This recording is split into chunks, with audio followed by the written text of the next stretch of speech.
Good afternoon, everyone, and welcome to the Green Arrow FPL podcast from Fantasy Football Hub as we come out of a chaotic period of Premier League and Cup football and look ahead to Gameweek 28. My name is Fergi, and I'm here with the brilliant Rich Clarke first. Rich, how are you? And what colour was your arrow in Gameweek 27? Hi, evening Fergie, evening Ben, evening everyone. I'm okay, I'm well. Been a couple of weeks since we've been on, so it's been a long time. I was just thinking, a lot's happened, hasn't it? A lot has happened. Quite a bit of football water has gone under the bridge, mate. But I've had a couple of greens since we were on last. Closing the gap on you a bit. It's still a bit of a gap, but I'm coming up on the rails a little bit on you. But yeah, not without its challenges and frustrations, which I'm sure we'll get into. But it's been a ride. I think I ended up. I think when we still had our assistant manager chips when we were podding before. We were on the last week of those, so we'll cover those off in a minute. Yeah, brought in Cunha last week for Gakpo, and that lasted about 5 minutes, didn't it? And of course, he got himself sent off in the 120th minute of the FA Cup. So that's put me back a little bit on my game week 29 plans, and I did at least save a transfer that week when I should have punted it on Glasner, and I didn't make the transfer right at the end, and regretted the points. But anyway, I've still got two in the bank as a result. So really struggling. One of the managers really struggling for game week 29 blankers. So I'm sure we'll get into all that in a bit. But, maybe we should introduce our guest and look at his brilliant team. We should. Just quickly, Rich, I've just seen that your live rank pre-subs was a red arrow. Does that mean that you had Morgan Rogers on for Isak? It did, yes. So you kept that quiet. Just want to say you kept that quiet. I did. No, actually, that's probably the first bit of bench jam I've had for about 2 years, but other people got even more than that, didn't they? I mean, other people got some double-figure bench jam from some players. Exactly. So, no, it was nice to get because a lot of people sold Rodgers that week, and it was nice to get a last contribution out of him. Yeah, so he got me the green right at the end. Well played, sir. As you can see, we also have the fantastic Ben Crellin, who's once again flying this season, as a very, very busy period of the year for him. Ben, how are you? And what colour was your arrow in Game Week 27? I'm okay, thanks. I got a green arrow in Game Week 27. Actually, my best Game Week rank of the season, 250k Game Week rank. I got 75 points. It seems like a long time ago now. Like I've forgotten a lot of it. Insane. I remember Joao Pedro scoring that goal to start off the week, and I knew it was going to be a good week after. I think I made the decision to start Joao Pedro ahead of Dango. That was my only tough decision. And you still had Levi Colwill after all those weeks of blanking. You had him come in for a 14-pointer. Well, I couldn't sell him with Southampton and Leicester, is it? The two games this game week 27 and 28. You just have to be patient with those players, and you can bench them in the weeks when they've got tough fixtures. Well played, sir. You've also got the lesser spotted Bruno Fernandes as well in your team, an analytics favourite. You've seen. So how you got 75 points? Well, look at my team next. You've scored over 30 points more than me, Ben, which is pretty insane because we've got a pretty template team. But yeah, how has your season been going overall? Obviously everyone can see 12k is pretty insane. Even by your standards at this point in the season. I'm assuming with most or all of your chips in hand as well. So how's your season been going? Well, like I've been hanging around like 10k to 30k for a long time. I broke into the top 30k in Game Week 15, and I've been drifting. I got like as low as 40k in Game Week 18, up to like 13k Game Week 20, back up again 30k, and so now Game Week 27, I'm finally at my peak that I've had all season, up to 12k, hoping to push into the top 10k. But it had been quite frustrating over the winter, just treading water for a long time. And treading water in the top 20k is all right, though, isn't it? Really, it's pretty impressive, mate. Look at that! Look at that straight line at the top. Amazing. Pretty good. And did you play your assistant manager chip, Ben? And if so, how did you play it, and how did it fare? Mixed results. Yeah, I played it in Game Week 24 on Moyes, And then I went to Emery in Gameweek 25, so I was feeling good. I was ahead of the people who just stuck with slot. And then I went with like the best pick on paper, Mikel Arteta, and he got no points. Yeah, incredible. You did that as well, didn't you? You did Arteta as well. Did do, yeah. So that hurt. Well, there was home to West Ham is probably one of the bankers of the season. The way both teams were playing, and I looked at West Ham was something like 17-2 or something to win. It was crazy, but just one of those results in it. And just quickly, Ben, interested in your thoughts on the chip. Do you think it's a good addition to the game overall? And would you welcome it back next season? In a season like this, when there are fewer blank and double game weeks, adds a bit of spice to it. Yeah. But the swings are massive. Yeah. It depends. If you enjoy the risk of FPL, then it's going to make it more risky. If you're scared of the swings and the high variance, then you're not going to like the chip. I think that's a fair assessment. A dreadful week. I've had a really good run in game week 26, which obviously we hadn't touched on. We hadn't podded after that, did we? Had a really good week in game week 26. Scored 84, that even with the Arteta blank. So I went slot Arteta. So mine was a touch underwhelming. I did have the Lewis Hall. This is how long ago it was. It was the Lewis Hall, if you remember. He had like a 9-pointer, 2 assists. Oh, I benched that, yeah. I had Mbuemo and Isak and that as well. So, 84 points and a nice green. But then tumbling back down to earth in game week 27. My goodness me. I had Robinson 0-pointer, Pickford 2-pointer, Semenyo 1-pointer, Cunha 2-pointer. Just nothing at all, really. So that was really, really disappointing. But, I suppose it's a goodish week to have a bad week. All eyes now looking ahead to 28 and more, very excited for 29 and 30 because there's going to be a lot of different strategies in play. There's going to be, I think, a big split in player ownership between some really important players in the game as well. It's going to be really, really interesting times.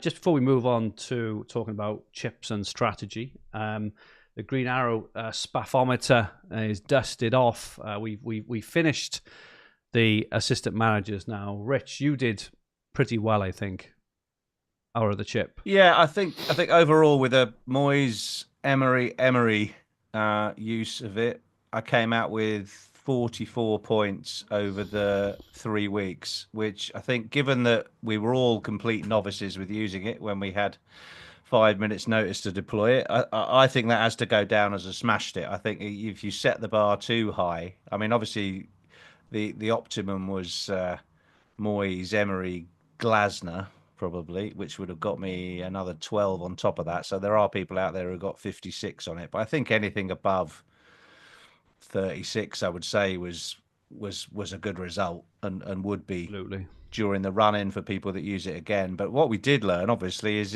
you should punt it, because the team manager bonus or the table bonus is fantastic when it comes in, and it does come in quite a lot from what we've seen. Yeah, I've got a slightly different take still. As I've been quite thinking about it. I scored. I would agree with your assessment, Rich. Of smashed it, 44 points. You probably couldn't ask for much better than that. It's crazy amount there. I only scored 28. I did slot Arteta, so obviously nothing from Arteta at all. I put myself down as a meh. I don't think it's spaffed. I think we'll see a lot of spaffs later on in the season, personally, which is the point I would just want to touch on now. But yeah, meh is probably about right. It's just, I think it's okay. I'm reasonably happy. Obviously, I would like to cut more points off Arteta. But I suppose the point I want to make is this Moyes Emery, or even Moyes Emery Glasner. The chances of all those three teams winning and getting the points they did was roughly about 22-1, and I don't think it happens that often. So I personally think, and again, it's up for debate, individual opinion, but I think it's peaked. I think that is the peak of what you can actually hope for, which is why it's definitely a smashed. But I think that there will be some results later on, and all of a sudden my 28 will actually look okay. I think there'll be some players who are going to play it over 3 weeks and score 20 12 points, 18 Am I points, getting 20 2 or 3 points. points out of the whole thing? Exactly that. So that's my take. What do you think of that, Ben? Do you think what do you think of my assessment? And that's fair. It was a good setup for the assistant manager because Everton and Villa both had home games against relegation fodder and an away game. Home game relegation fodder, home game against Liverpool, which was a table bonus, and they got lucky to get the draws. And then you had Glasner, which was just so lucky, really, to get the clean sheet, get the win, clean sheet, and the win and everything. I think that's probably the peak. Is like, what was it, 40 points or something? Well, 44 Rich goals. I think Glasner owners got more than that, didn't they? 56. Yeah, if you went Moyes, Emery, Glasner, it's 56. That's, rewind in the chat went Moyes, Emery, Glasner. That is insane. So I think that I personally think there'll be some disappointed assistant manager players later on because I think that kind of point is crazy. You know, the odds on that happening and that. So it'll be interesting. Yeah. But would you just one final questions on this? Well, Ben, would you? And you are a chip expert, Ben. Where would you rate it in the pecking order of chips? Would you say it is now the most powerful chip over Wildcard 2, over free hit? Where would you put it in terms of the importance of playing it in the right place? I think it's the most powerful. Yeah. If you've got double game weeks and you've got times in the season when they're back-to-back double game weeks or within the space of 3 weeks, because you can get 30 to 40 points, a decent chance of that, and you can't really get that. And the bench boost I've always valued at about low 20s, and triple captain, bench boost maybe like high teens, low 20s depending on the season. Triple captain, mid-teens. So it's way more powerful than them. It's hard to quantify free hit and wildcard, but I think it probably is more powerful than those. Thank you. Yeah, good stuff. Thank you, Ben. Firstly, it's just so FA Cup chaos. I mean, there's 5 players, 3, and a lot of us own 1, 2, 3, 4, even more of these players. Who we've had a bit of fallout, haven't we? So it looks like Cunha is going to be out for at least 3. I think it's 3 at the moment. 3 plus a possible extended ban. Plus possible 4. So he's out for the foreseeable. Lewis Hall, we had it confirmed yesterday, is out for the season. He's in lots of teams. I own these first 2 players. Mateta, who's been in sparkling form. We don't know how long he's going to be out for, but I would probably guess with the protocol for concussion, the fact he needed 25 stitches or something, and his ear was a mess. Can't see him playing for a little while, but maybe a week. I know they blank in 20 anyway, so I'd be amazed if we see him any time before the international break.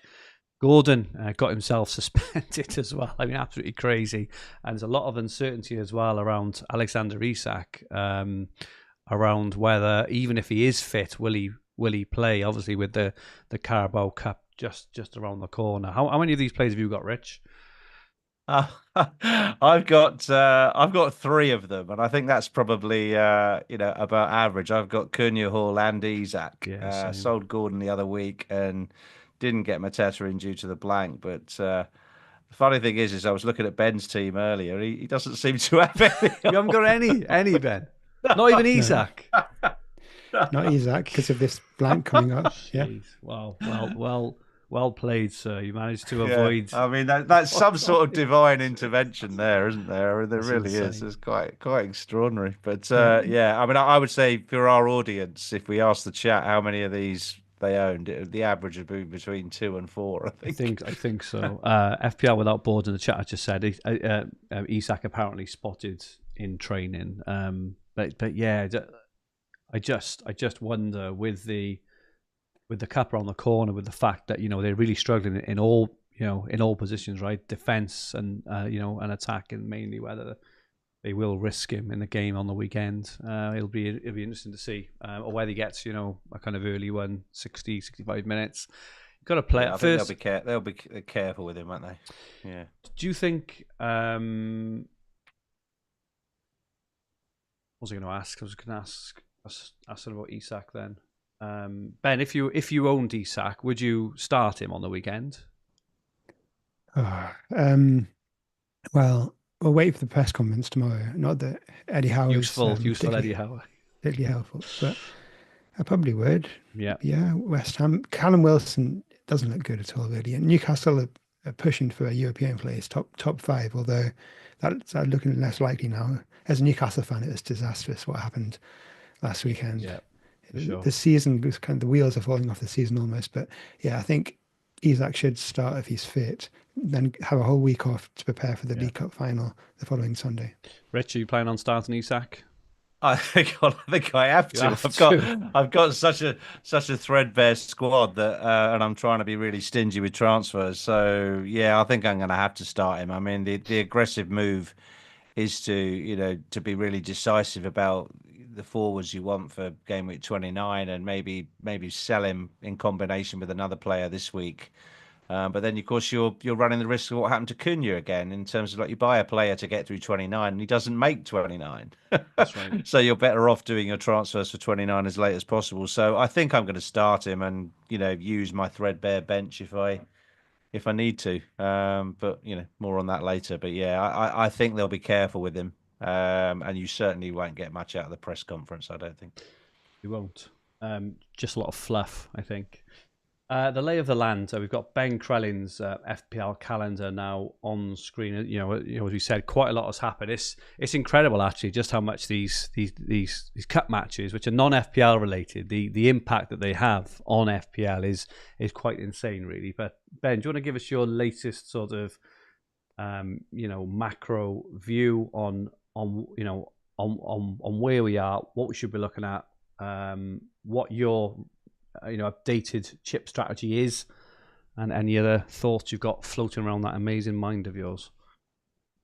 It wasn't too decisive what happened the weekend. We could have got more clarity, but as it stands, we only know like a few kind of likelihoods that Man City and Villa are very likely to blank in game week 34 because of the easy FA Cup doors they've got.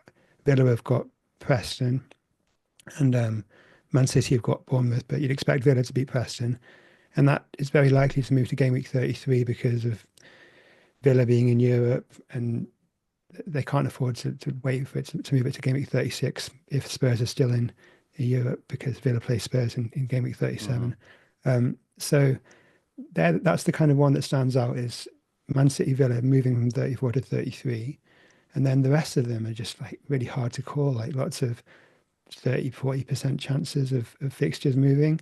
We know if Palace win their FA Cup quarter-final against Fulham, then Palace Arsenal will be postponed, and because Arsenal are in Europe, that would have to move to probably game week 33 or 36. But some of the potential game week 34 blanks could just move into the following midweek. We got the TV fixtures announced for the weekend of game week 33. And surprisingly, the Forest game was moved to the Monday night, which kind of blocks the Forest 34 fixture moving to that midweek if it were postponed. And you're thinking, like, why would they do that? Like, if they knew that they were going to have to move a game to 33, they wouldn't have put Spurs Forest on the Monday night then. So that kind of puts everything into question with the other kind of fixtures that could be postponed in 34 with neither team in Europe. So, yeah, there's lots of question marks, and we're going to get a load more information. On that Forest game, one of the questions I had for you is, if it isn't because of that TV date, and let's assume that TV date can't or doesn't move, where do you think that fixture is most likely to go if it does need to be rearranged? I think game week 34. Okay, it would stay in 34 rather than move to 36, in your view? Yeah, what did I have? I think I said 55% chance. If it's postponed, about 60% chance of it just staying in that week. Okay. Small chance of 35, which is also Champions League midweek, and then a small chance of game week 36.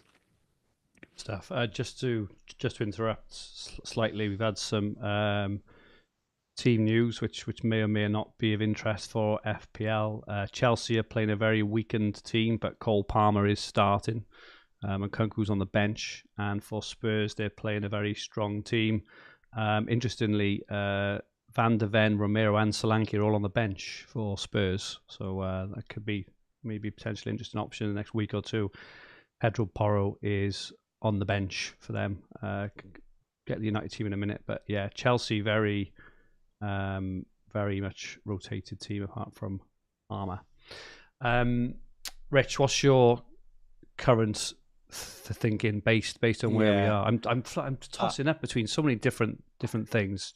Chipways. I mean, I think if I was advising people, I mean, it really is wait until those FA Cup games are played until you lock your chip strategy in. The challenge of it is that we were talking about it just before we went on air, is that there's very little time between the end of those FA Cup matches and the start of game week 30. So game week 30 is a Tuesday deadline. I think maybe 6 o'clock, 6:30, something like that UK time.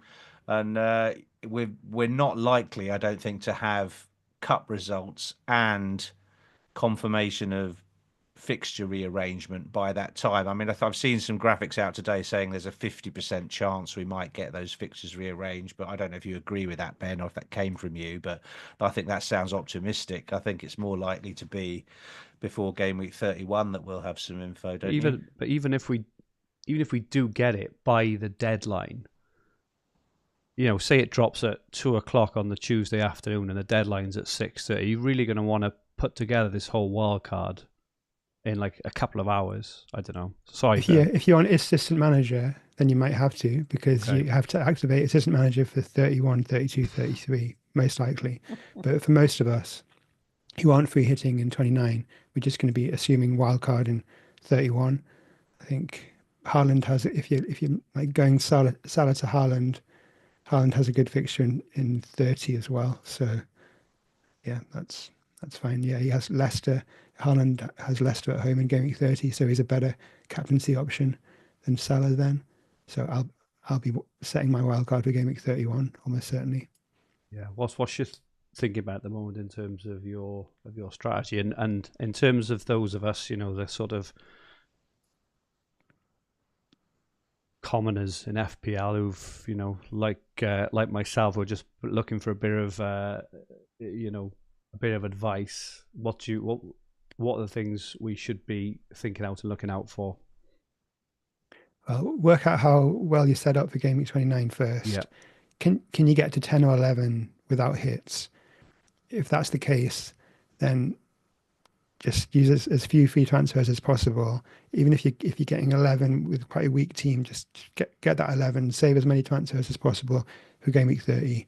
Assume you're going to be saving a transfer in game week 30 as well, and then wildcard in 31 and decide on the rest of your chips then. If you are free hitting in game week 29, then you really want to be saving a transfer this week if you can, or saving all your transfers as much as possible. If you've got some injured players and you can leave them on the bench and play like a poor player, just do that this week. Just put up with it. Put up with a weakened team this week, because the transfers are going to be so much more valuable in game week 30, which will be your next time you can make transfers after free hitting in 29. You just save transfers until game week 31, until the information comes, and then the transfers that you have will be so useful. Like I'll have my 2 free transfers now. I'll have 3 transfers next week. I'll have to use all of them to get 11 in game week 29. But I will use all of them. I think I'll have Dunk on the bench, but he probably won't even start. So I'll use all 3 transfers, 29. I'll save a transfer in 30, wildcard in 31, have 2 free transfers, 32, 3 in game week 33. And so imagine I have like 3 Newcastle, 3 Palace, and in for 32. And neither of those teams double in game week 33. I'll only be able to use 3 free transfers to transfer them out. I wish I had more. I wish I hadn't used a transfer to go and get Arteta as my assistant manager. If I'd just stuck with Emery, it would have been so much more useful. I'm already regretting using transfers a few weeks ago, because you haven't had many injuries to cope with. Yeah. So you're struggling even without those, Yeah, everybody's going to be in trouble with transfers, even if unless Palace save us and they win their FA Cup tie and it moves to game week 33, and then they get the back-to-back doubles. You only have to focus on selling your Newcastle players in that transition. But yeah, I think that Palace Fulham game is the most important game in the quarterfinals. And then in terms of using a free hit in 34, which a lot of us will be doing, how from that wild card and the moves you're talking about there to bench boosting in 33, how then are we going to look coming out into 35? Have you got sort of, or is it just it is what it is? Yeah, it is what it is. I mean, look at all those. You don't need to worry about that now. Just look at those fixtures when you wildcard and plan it, and maybe have an eye on the potential movements of fixtures in game week 37 to game week 36, because there could be a forced double game week in game week 36. Say if Villa reach the FA Cup final, which they just have to beat Preston, and then if they draw someone other than Man City, they'd have a decent chance. And then if Spurs reach, say, the Europa League semi-finals, which they're likely to do, they're the favourites to win the cup. So if those two things happen, then Villa against Spurs would have to move from 37 to 36 because of the Europa League final in that midweek in game week 37 and the FA Cup final on the weekend in game week 37.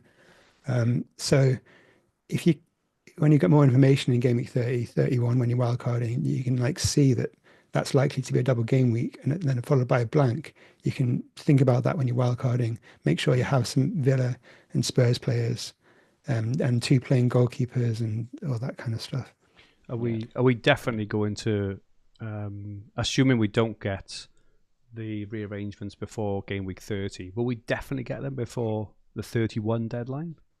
Is that a cert? Oh man, I would have thought so. They were quite proactive with the League Cup blanks with rescheduling them. Okay. And they did some provisional announcements for that. It'd be weird if they waited until after game week 31. So that's 2 weeks, 17 days if they didn't do it before game week the 31 deadline, and that would be strange. And it would really make it difficult. What would you do with? I don't know. It's going to be a nervous Thursday, Friday if it's not. If they're not, goodness knows what's going to happen then. Sorry, Rich. Ben, one question. What would it take, given these matches which are on screen now or coming on screen in a second, for you to consider free hit, using the free hit outside of one of the blanks and maybe free hitting 33 if that's the big double? Do you think that's a strategy that some people might consider, or do you just think it's just too difficult to navigate? It's fine. If there's only 1 or 2 double game week fixtures in 33, and if Palace aren't one of the teams doubling, then free hitting could be quite a good option. So you might then bench boost in game week 32 because Palace and Newcastle are very cheap and good, and then you've got teams like Chelsea, Brighton, Villa who've got good fixtures. So I might consider doing that myself. But if game week 33 has 3 or 4 extra fixtures, or if Palace are doubling in 33, then I wouldn't need to do that. I would just free hit in 34. Palace. Yeah. Goodness me, it's so much to think about. But I think that in summary, it feels like the consensus is save as many transfers as you possibly can. We'll touch on game week 29 now next. Just interested to hear on your thoughts on hits and stuff, Ben. But save as many transfers as you can. Very likely wildcard 31. It's a potential to wildcard in 30 maybe, and take it from there really, because the way that the FA Cup draw has panned out leaves it incredibly difficult, I suppose, to predict anything. You've normally got an army of top 6 teams playing lower teams. It's much easier to kind of predict in it. But even looking now at the game week 34 fixture projections, Man City and Villa looks like to be the only almost certain one that's going to blank in 34. The rest very open, aren't they? Yeah, I would say there are some people might be in different situations. If you've got Palace and fit Newcastle players already in your team, and you're deciding whether to sell Liverpool players, Villa players, Palace or Newcastle, you could focus on selling the Liverpool and Villa players, leaving Palace and Newcastle on your bench in 29, trying to make it to game week 32 without using your wild card. And then you could do different things and have more options open to you, potentially save your wild card until game week 35, just so when we've got some certainty on game week 36 and game week 37 weirdness. But I think for most people, you save transfers. You put a high value on your transfers, and I don't know if you're not free hitting in game week. If you are free hitting in game week 29, but you have to make a transfer this week, I guess you go for Palace players, Palace defenders like Hall to Munoz might be a good option because they've got good fixtures either side.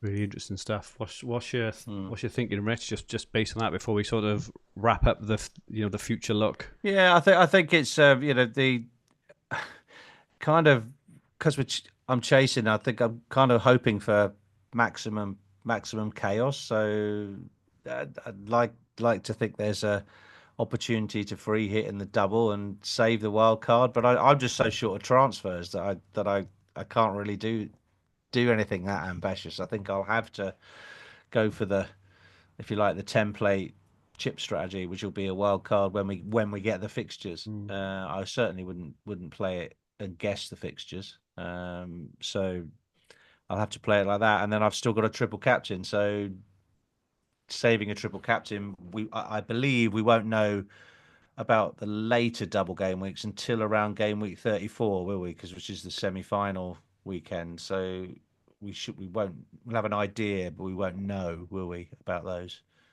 Yeah, before the game week 35 deadline. Yeah. Not before the game week 34 deadline, because that's the FA Cup semi-final weekend. Yeah. Because we've still got this, I've still got a triple captain to use. And if I'm going to go wild card, bench boost, free hit in the doubles, when do I triple captain? I mean, so triple captain on 32, bench boost 33 and free. At least use them all in 4 weeks, just in a big run like that. That's my plan, yeah. Wildcard 31, triple captain 32, bench boost 33, free hit 34. Yeah. The spaffometer is going to have a hell of a bashing, Rich. It's going to be overheating, mate, isn't it?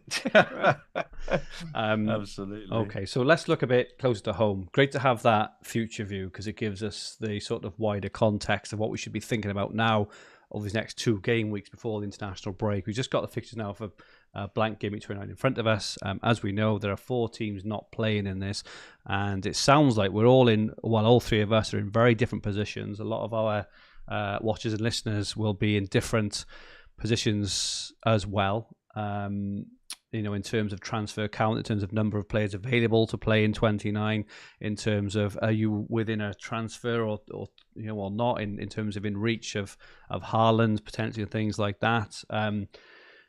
Rich, how's your position looking, and how are you thinking about 29? Are you 10? I think you've got the most blankers. I'm in trouble. The Cunha sending off was didn't it? A real killer. And obviously the Lewis Hall, I was probably going to sell him anyway, but based on what Ben was saying, he was in consideration to carry through along. I was considering going with 10 in 29 and carrying through both Munoz and Hall, just because they have good fixtures and double game weeks.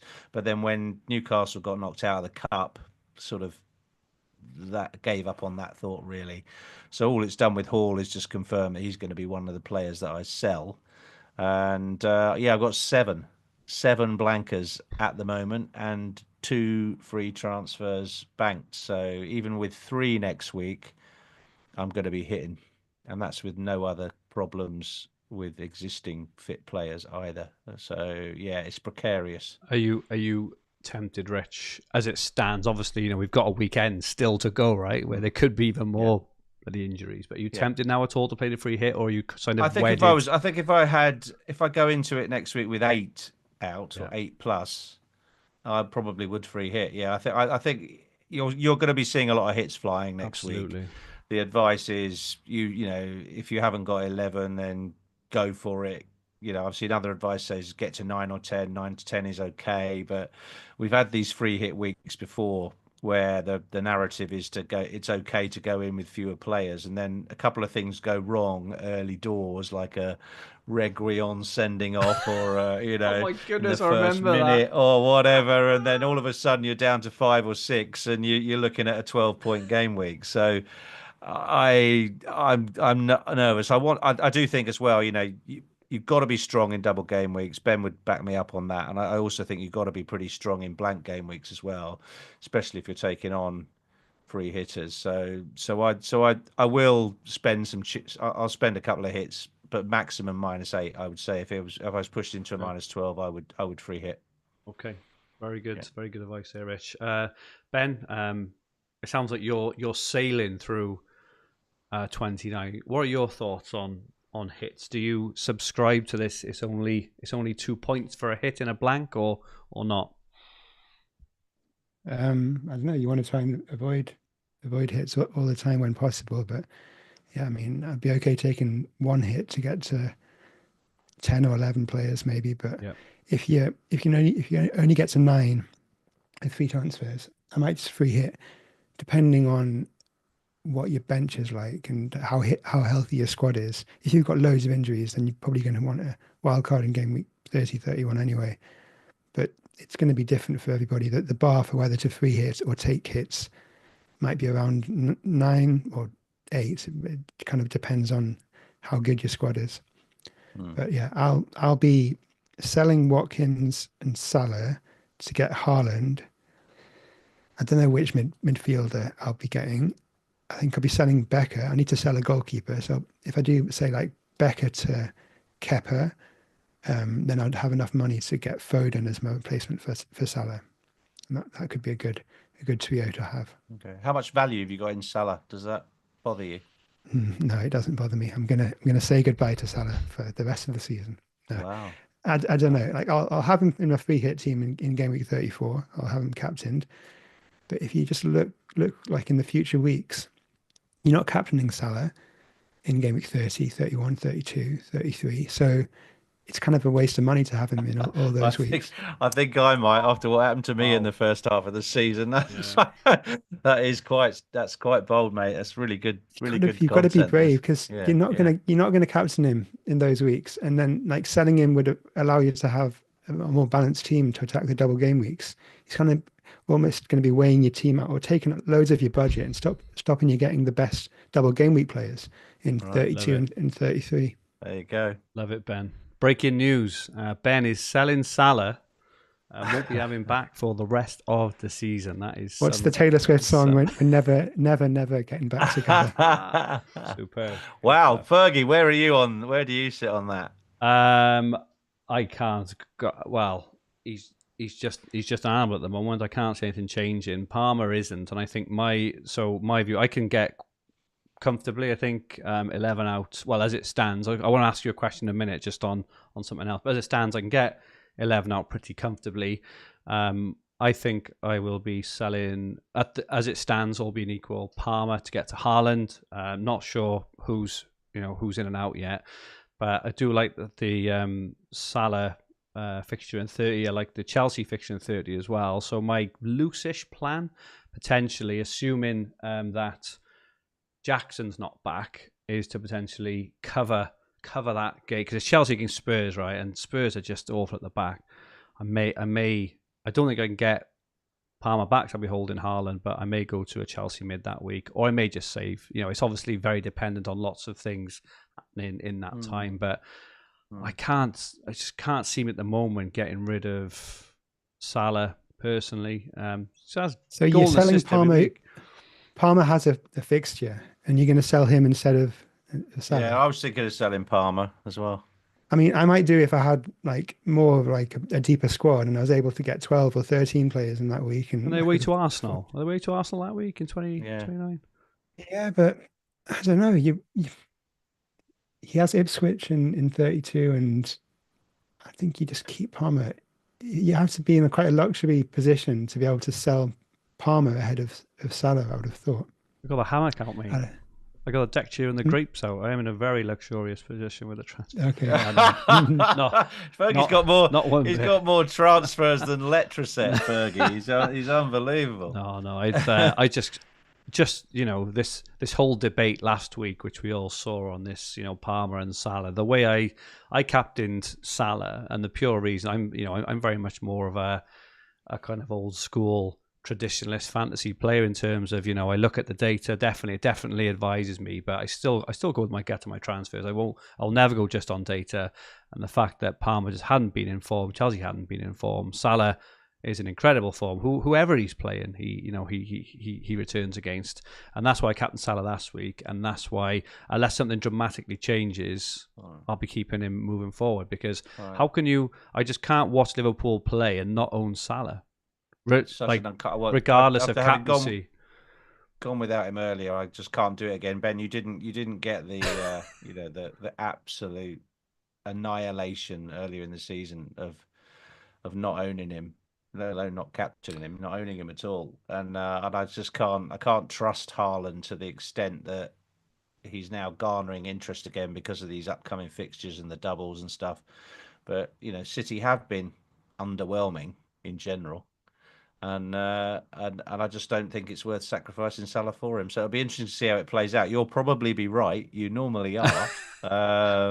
So it's really, really interesting to see. I mean, what do you do? Are you getting Haaland then, Fergie? Is that, while we're on the subject of Haaland? As it stands, yes, I will be getting him in for 29, captain in 30. And I think I'm almost being forced into it in terms of, because I've got an extra transfer or two over most of the players, I almost feel like I have to try and take advantage of that rather than just stay the same as everyone else, just hoard loads of transfers. I completely get Ben's point. It's absolutely right. These transfers will be mega, mega useful later down the line as well. Of course they will. But I almost feel like I have to try and go over Haaland, given the captaincy options in 29, given the fact they got Leicester in 30. I think it'll be hard for lots of people without hits. I'm kind of disappointed actually that Cunha got injured, because it's almost given a reason for some managers who may have not gone for Haaland to actually go for Haaland now, because Cunha would have filled a striker spot there, could potentially have filled another one as well. So,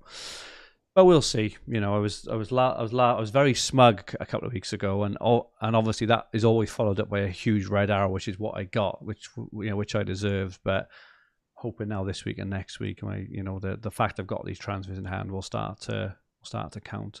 I just wanted to ask, just before we moved on and started looking at this week 28 quickly, if a highly owned player or two, say, I don't know, like Trent or someone, and like a Kluivert or an Mbeumo or something, say they got injured this week and you were down to 8 or 7, because they're so highly owned, and we get back to everyone's in the same boat sort of syndrome, would you then consider just rolling with sort of 8 or 9, or would you be scared of people taking -12s and kind of hitting the jackpot there? I'm kind of interested in that, really, because there's the potential for it to happen. I would free hit. I think, in that situation, and let other people make the mistake of using like -12s and -8s, because it's not worth it on a blank week, I don't think. Okay, and yourself, Rich? Yeah, no, I would. I kind of already alluded to it. I'm sort of on the brink. I can get to 10 with free transfers. I think that's good enough to not free hit. I may take a hit and get 11, because I might as well try the upside. But I'm not more. I think he's 10 and an extra defender. I might be able to carry Trent through, for instance, who still be useful, and go with 10, and have Trent for game week 30. So that doesn't seem like too bad. Or take the extra defender, take Munoz through as well, and have him for game week 30 in the double. So it's just, there is an advantage to playing with 10. I mean, you can carry an extra good player through to the other side.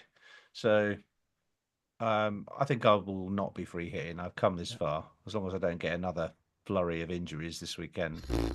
Well, a lot of teams are playing twice. Some are playing even 3 times before game week 29. So we will see. Looking ahead to transfer targets now for this week, Rich, you've picked a few up. For those who've got the luxury of using transfers this week, who are the players you'll be targeting? Yeah, I think there's an element of obviously caution here with what happened with Cunha last weekend. He's a very popular transfer last week. Obviously, this assumes as well that the vast majority of listeners and watchers have got Chris Wood in their team already. I haven't. I don't know if you've got Wood, Ben? No, No, I not at the don't. moment. No. Okay, yeah. So Chris Wood, obviously, he's not on here just to his popularity. It's a bit like putting Salah on here, really.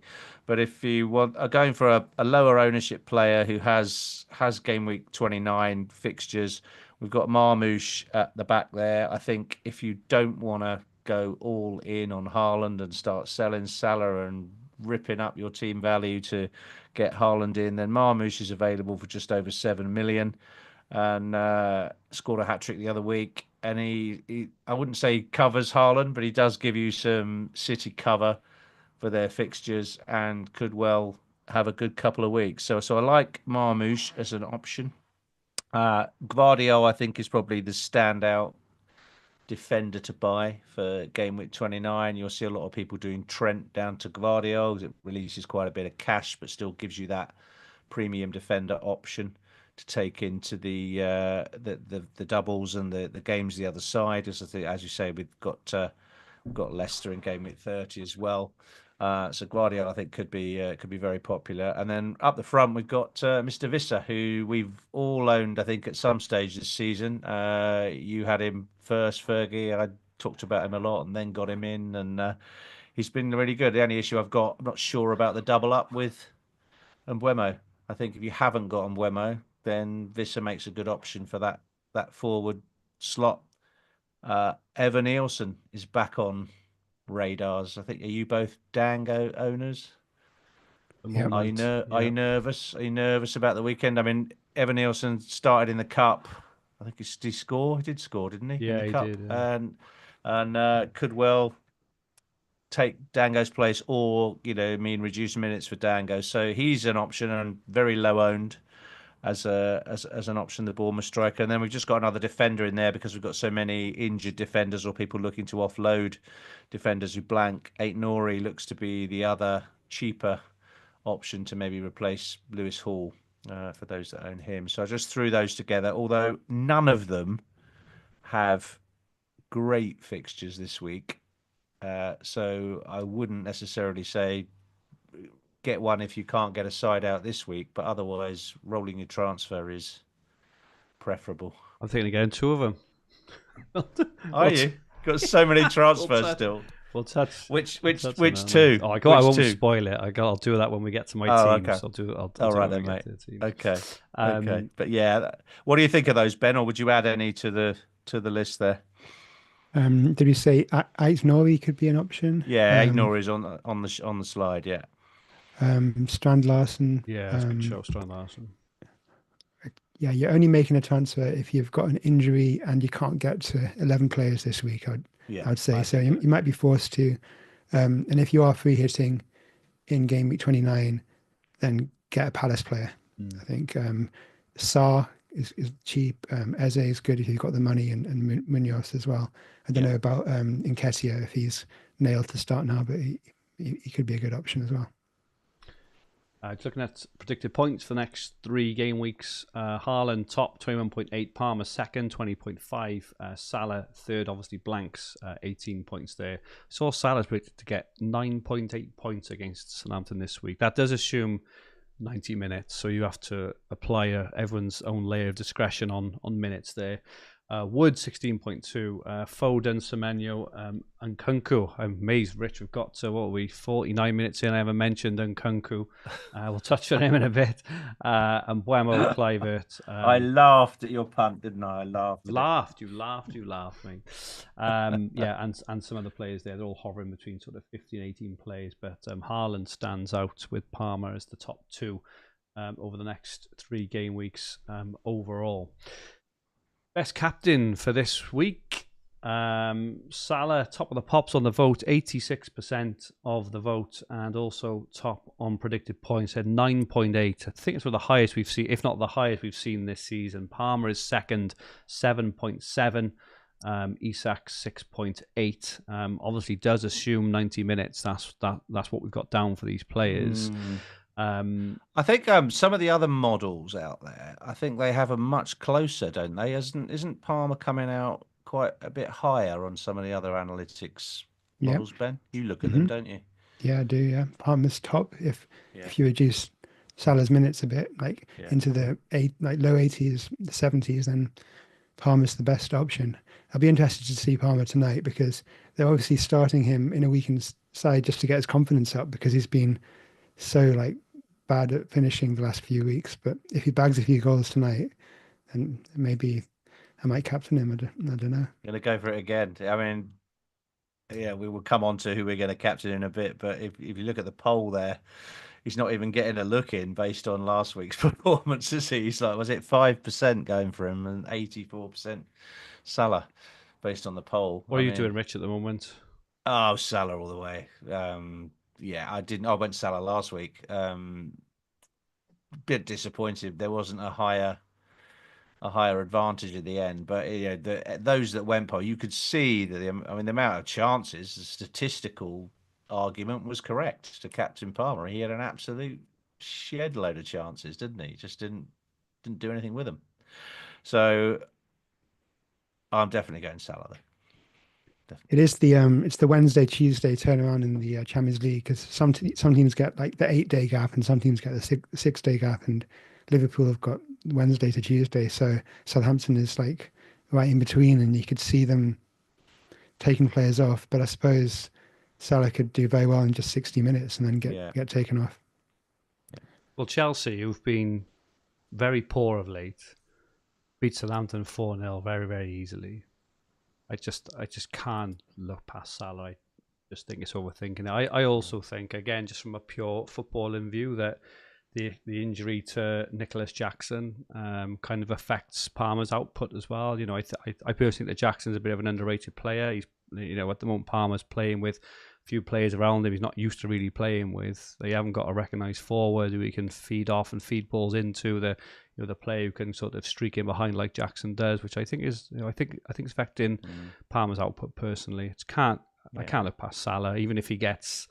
I'd be very surprised if he got less than sort of 70, 75 minutes, and I would expect him to get at least 2 returns in that time. Yeah, I mean did you see the game last night? It was an amazing game, that PSG match. I didn't watch it. How they won that game was incredible.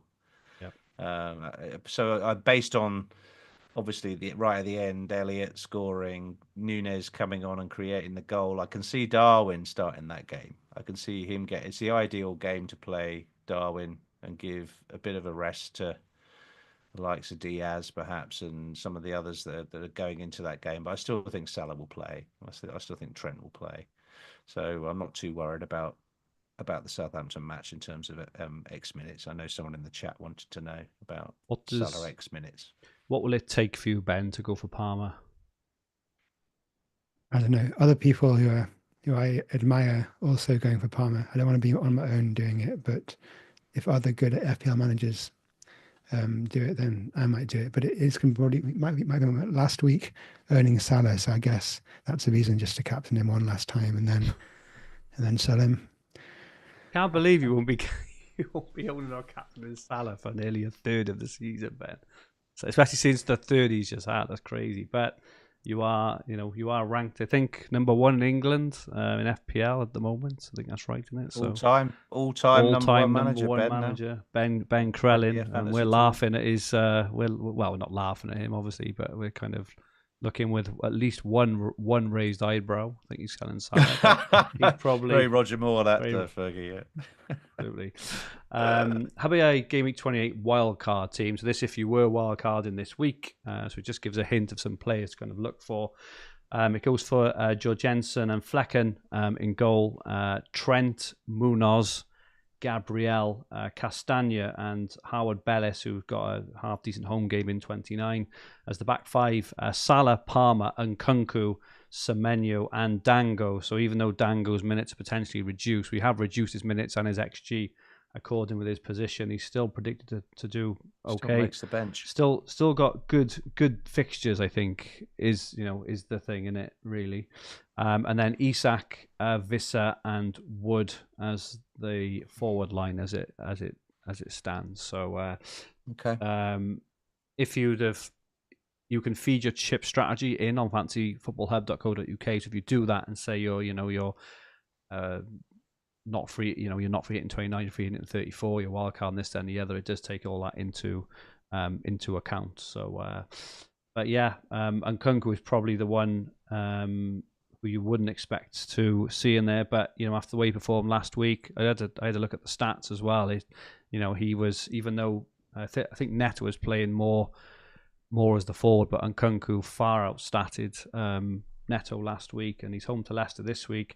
Away to Arsenal 29 is not the nicest, but then home to Spurs, assuming Jackson isn't back at that time. So it's a pretty decent run. And he's rested tonight, which really ups his minutes for the league game. It shows that he's pretty nailed for the league. Absolutely, because he played, I think, in all the conference league games. He was their man, wasn't he? He was the man. Yeah. He looks like he now could be the man going forward in the league. So yeah, really good point there, Ben.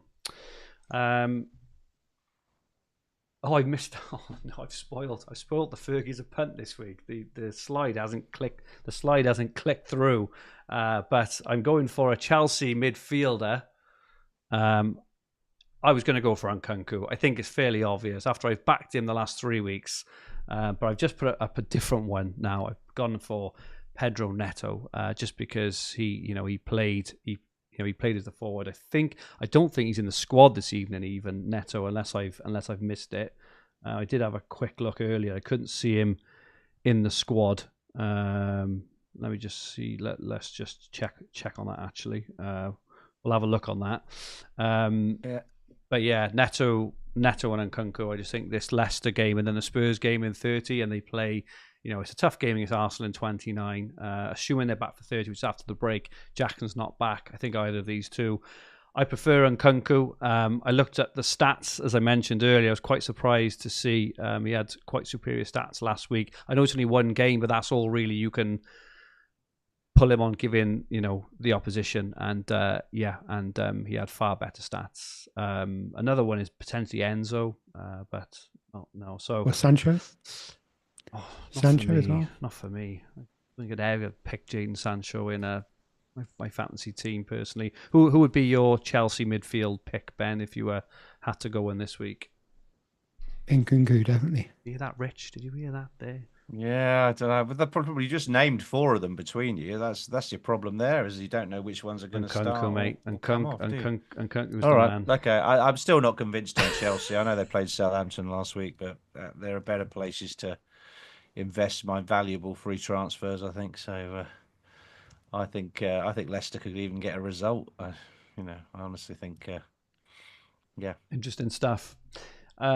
Let's have a look at our teams ahead of the weekend then. Rich, we've got yours on screen. Do you want to run through it and share your thoughts? Sure. Yeah, fairly template back 4 with Pickford in goal, then Gabriel, Munoz, and Trent. I think they come out very well. Statistically, I think they're the top 3 teams for expected clean sheets this week: Palace, Arsenal, and Liverpool. So hoping for some returns there from them. Across the midfield, Salah captain, Palmer vice captain, Mbeumo, Kluivert, who got a 10-pointer last week, and Rodgers, who is still in my team and has been for 28 weeks now. He gets another game, although he might be on his way out last week. Starting Isak and Jimenez up front. I'm a bit worried about Jimenez's start because Muniz has started 2 in a row now. However, I will give Raul one more game. Have only one sub, which is Mikalenko. Not got a bad game away for Wolves, and expect he might be needed if Isak is given a rest.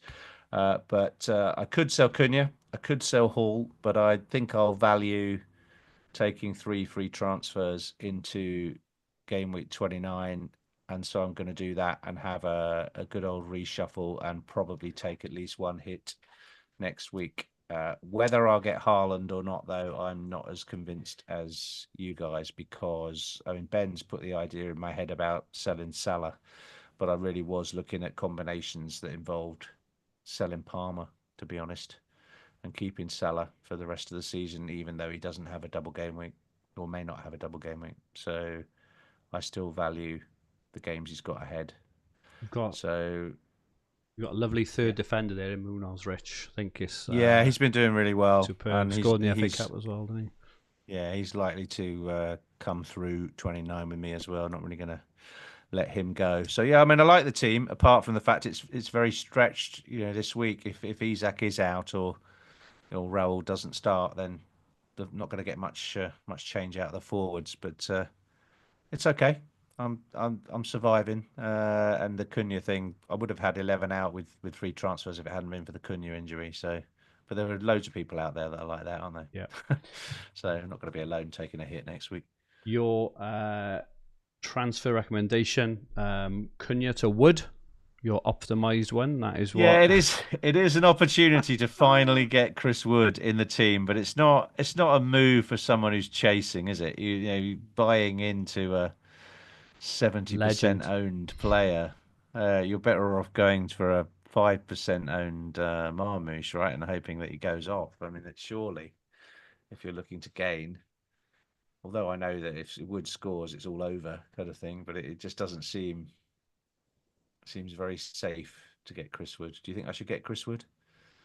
Well, I got Ipswich in 29 as well. Is the only thing. So I would. Excuse the pun. You would get Wood, okay. And your aggressive transfer, Rich, you'll love this. You will love this. Cunha to Wood, Rodgers to Nkunku. The way to play, mate. Wow. The way to go. Yeah. All right. You watch Nkunku this week. You're going to bag another 12 pointer this week. Okay, mate. Right. Ben, we've got your team on screen. Do you want to talk us through it and your thoughts? So it's Becker in goal, Alexander-Arnold, Gabriel, Colwell in defence, with Mykolenko as a sub, and Dunk injured on the bench as well. Palmer, Salah, and Burmu, Watkins, Pedro, and then I've got Beto, Dango, and Bruno Fernandes. I'll have to bench one of them. Might be quite a difficult decision because Fernandes has Arsenal, Dango has risky minutes playing Spurs, an easy fixture, and Beto has Wolves. So I might bench Bruno Fernandes maybe, and then the captaincy might be a difficult decision. I might just play it safe and not worry about it and go for Salah. But yeah, no transfer decisions. I'm definitely not making a transfer unless someone important gets injured in training or in tonight's games. You don't need to there, do you? Even if you get an injury or so, you've still got some points coming off the bench, haven't you? And they're fairly decent options. So even João Pedro home to Fulham, he's been on form. Mykolenko against Wolves, Everton have done well under Moyes. You've got points coming off the bench, even if it is only 1 or 2 avenues. So, your recommended transfer is to save this week, Ben. Save your transfer, unsurprisingly. But if you did want to go down the aggressive route, it recommends Watkins to Wood and João Pedro to Vissa. That obviously takes just into a head the next sort of game or two. That is why it is aggressive. But save is the order of the day. Quick look at my team. I have Pickford. I've got Trent, Gabriel. And then I've got a choice of Robinson or Rico Lewis at the back as it stands. I have got Hall as well. Salah, Palmer, and Buemo. A double up of Bournemouth midfielders in Semenyo and Dango. Ben, you're pretty confident in starting Dango by the sound of it. It's not even a question for you. It is a question. It's I'm confident in starting João Pedro. Okay. It's the other 3. It's Bruno Fernandes, Beto, and Dango. I'm benching one of those 3, and I just have to try and figure out the minutes. And I know that Bruno Fernandes is the most nailed, but he's got the toughest fixture, so I might bench him. Interesting. And I've got Isak, Wood, and Cunha. So my initial thoughts were actually my recommended transfers on the hub. I don't really like Robinson away to Brighton, and I don't like Rico Lewis either, away to Forest regardless. I don't think he plays anyway. So I was contemplating a defensive transfer, which would have been Hall to Aït-Nouri. I like Aït-Nouri for this week. Well, I like him for the next 3. Hence the fixtures. They've got a nice fixture in 29 as well. That was my one move. My second, and the kind of reason I want to do that, I think, is because there are risks over Dango and Isak. I think Dango, even if he doesn't start, he'll definitely get some minutes. I'm hoping he starts. Isak, I think he starts, but he might not. But if either of them don't play, my bench is threadbare. I'm not getting, potentially getting nothing off. And this is why I'm thinking of making a transfer or 2. I could just make the one and put Robinson on the bench. But my second transfer was potentially going to be Cunha to Vissa, which feels a bit of a luxury transfer. I do like the home to Villa fixture, though. I think that Brentford will beat Villa at home, or at least they'll score a couple of goals, because Villa don't keep clean sheets. Apart from the FA Cup last weekend, that's the first one they've kept in a long time in any competition. They play in 29, obviously. If you do that, then you're committing to selling Isak in 29 to get Haaland. Probably, and this is probably and this is why just the conversation we just had the last hour, I'm probably going to leave it because it leaves me flexible and still leaves me with 3 transfers for next week. Yeah. So I'll probably just do the one move, Hall to Nori, and bench either Robinson or it'd be Robinson or Dango. Robinson probably, even though every time I bench him he does something. But yeah, that's my current thinking. My recommended transfers: Cunha to Vissa, Hall to Nori, and if I was being aggressive, it just says Hall to Munoz, obviously, because it's just looking at the 1 week. Do you think Munoz will have a good week this week, Rich? I would be excited to own this week. And yeah, Cunha to Vissa.